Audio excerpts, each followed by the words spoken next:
Hey, CityCast listeners, it's Megan. If you've been to the Strip, gosh, in the last 10 years, you know a lot has changed. And in a lot of ways, the anchor to all that is the Strip District Terminal. The historic 5-block building used to be the source for all the produce in Pittsburgh. And now it's an all-day destination for shopping, dining, working out, and more. There's the market on Saturdays, performances on Sundays, parking and retail discounts on Tuesdays. Check it all out for yourself in person and at stripdistrictterminal.com.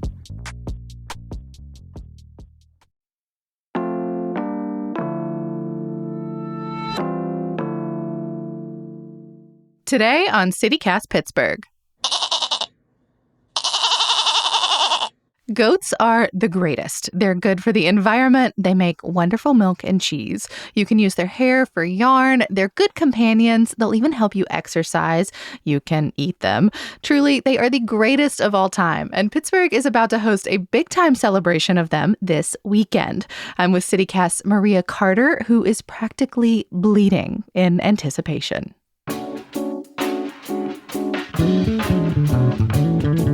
It's Wednesday, July 26th. I'm Megan Harris, and here's what Pittsburgh's talking about.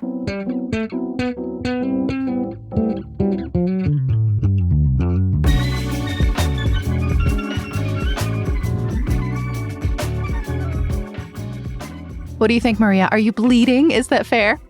Yeah, this is the show of my dreams, Megan. That's super fair. So Pittsburgh's Goat Fest is happening this Saturday, July 29th in Southside Park. What is your obsession with goats? Well, I had 2 goats growing up for Really? a few years. Yeah. Maggie and Star, if you want to know. And so, I have some early fondness for goats, but also, I just think they're weirdly delightful creatures and very useful creatures, too. As an editor, if anyone would pitch me a goat story, sometimes, you get pitched kind of the same story. I'm like, yes, I want to say yes to this goat story. Let's figure out how to say yes. Goats are the easy yes for Maria. I love it. Well, so what's one use for goats here in Pittsburgh? I'm going to say one of the things people might see the most goats at is GoatScaping. Have you seen goats do this? Yeah. Yeah, Allegheny GoatScape has been racking up headlines here, rightfully so, for several years now. They do cool work. Yeah, and so this is where you use goats to, basically eat weeds and invasive species. And I don't know, goats are known for eating just about anything, tin cans, all sorts of things. So things like poison ivy, goats don't have a problem eating poison ivy. They'll go in and do that. I think knotweed is the one that I've seen the most because it's so invasive here in Pittsburgh. Yeah, honeysuckle, any of those things that are, especially those viney things that are hard to remove, goats love them. And goats are great at hills. So Right. The more vertical, it doesn't bother them. They can be next to the rivers. They can be on Mount Washington. They can be wherever where we can't necessarily easily clean up. Yeah, and bonus, you often get a guard donkey wherever you see GoatScaping. I know. GoatScapes have, I don't know if they still have him, but they had Hobo, the guard donkey, for the longest time. He was adorable, too. Yeah, so, I just think it's fun to see, goats out there doing something that is really useful and helps make our environment a little bit better, too. Totally. So what else can goats do?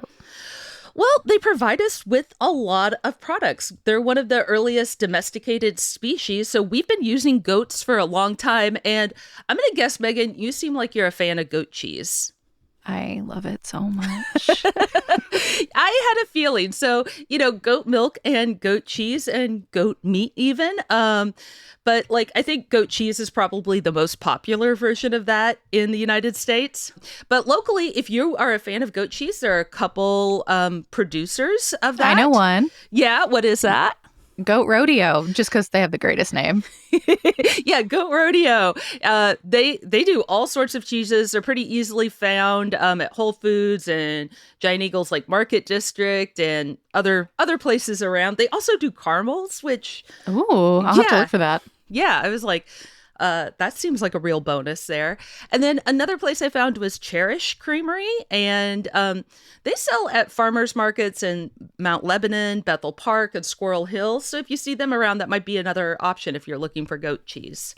Awesome. And then you mentioned, well, we both mentioned goat meat. I don't know that I've ever had goat meat. Where can we get it?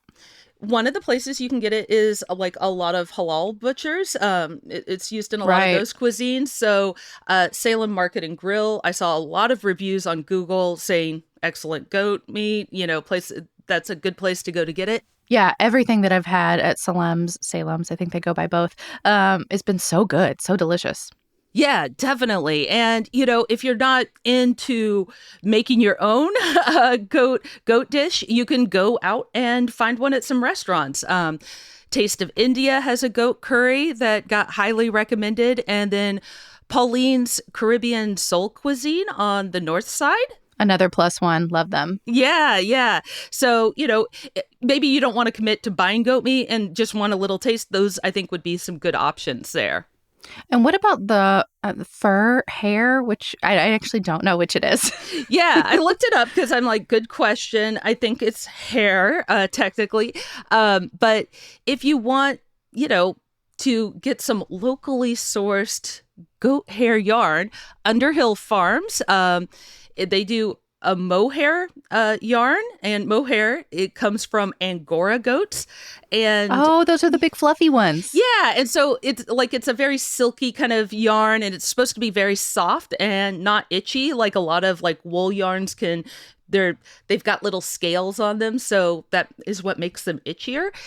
So if you're, I don't know, if you're wool averse, you might try mohair. Yeah, totally. Yeah. So, just another way goats are useful, but the list doesn't end there, Megan.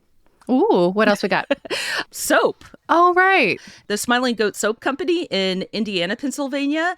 They have all these amazing sounding scents, and they use goat milk to make these, which is supposed to be very moisturizing for your skin. But they had scents like Mermaid's Tail, To the Moon and Back, and My Sunshine. To the Moon and Back sounded really fabulous. It had like lavender and some like woodsy things, and it was supposed to be like one of those soaps you use before bedtime to help you sleep. And, we can all use that. Exactly. After a stressful day, anything to help you drift off a little faster.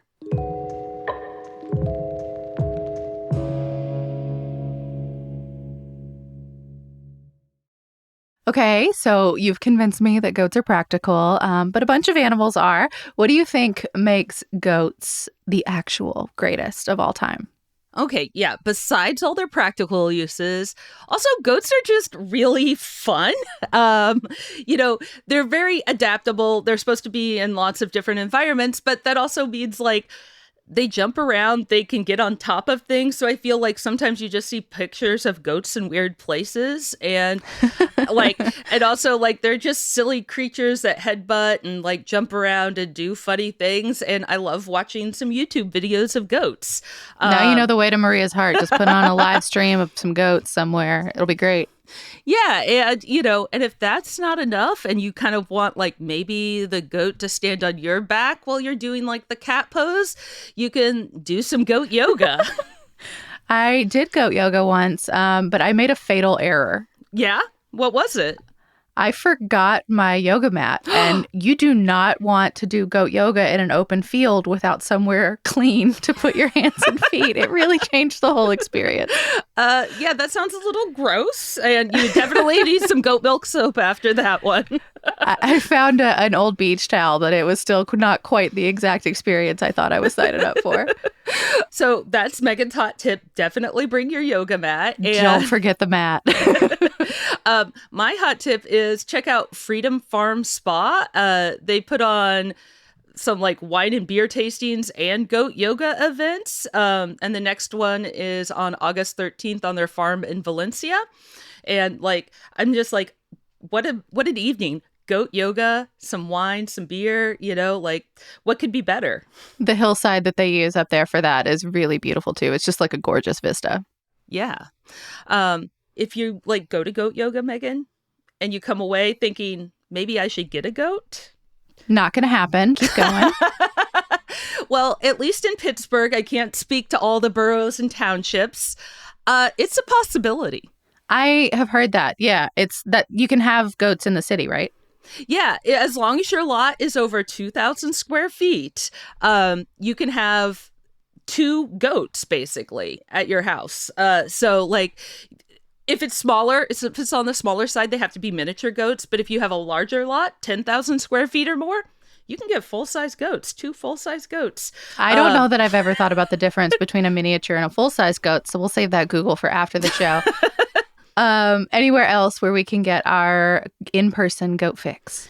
Yeah, if you want to do a good deed and volunteer and just get some petting time, helping time with goats, you can volunteer at Kindred Spirits Rescue Ranch. They also do a number of different activities there, like painting and goat yoga and different sorts of things. But you can also just volunteer to help with the animals there. And if you just want to celebrate, I think you know where this is headed. Yes, if you are like Maria and want to celebrate these hairy, bleeding friends, there is an annual goat festival this weekend in Southside Park. Give us the details. Yeah, it's this Saturday, noon to 4 p.m. Parking, this is a little complicated. Parking is at Josephine and 21st Street, and then there's a free shuttle up to what they call the Jurassic Valley. And don't worry, there aren't any dinosaurs there. It's just called that because it was so overgrown at some point, which is why they needed goats and why we're celebrating the goats for all their hard work. So this park has been nicknamed the Jurassic Valley, but they brought in the goats to take care of all that, and then we get to celebrate them. They're doing all sorts of fun things. There's a petting zoo, live music. There's an artisan market, maybe with a lot of goat products. I'm not sure. Here's hoping. Here's hoping, right? Food trucks, something called the Horned Heist game. I have no idea what that is, but I wanted to say it. And then there's Adopt a Tree and a bunch of stuff for kids. If you have kids, it seems like it'd be a great time. Face painting, puppet show, bubbles, and a make and take teacup goat garden. Aww. Which sounds adorable. I kind of want that for myself now. Well, Maria, I hope that I see you on the shuttle up to Goat Fest. Yeah, well, as long as I don't get into any hairy situations. Oh, it's a date. Thanks. See you there.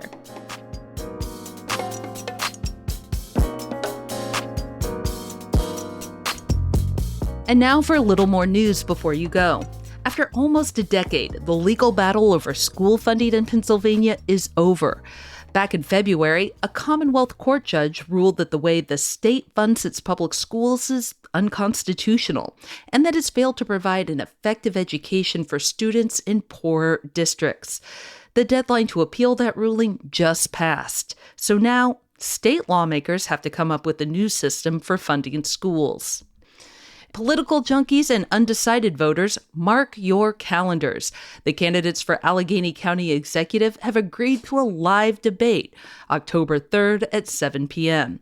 TV station WTAE and the League of Women Voters will host the debate between Republican businessman Joe Rockey and former state representative Sarah Innamorato, a Democrat. Whoever wins in November will replace 3-term county executive Rich Fitzgerald. And it's the 33rd anniversary of the Americans with Disabilities Act. The law is supposed to make sure people with disabilities have the same rights and opportunities as everyone else. It bans discrimination based on disability, compels employers to provide reasonable accommodations to employees with disabilities, and requires, when there's new construction, that buildings are accessible to everyone. And in a city with a lot of older buildings and sidewalks, advocates have pointed out Pittsburgh still has a lot of work to do.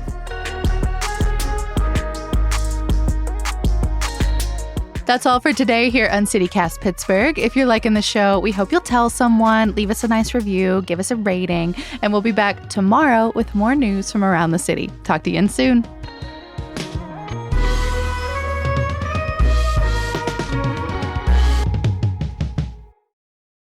Okay, this is the creepiest goat photo I think I've ever seen.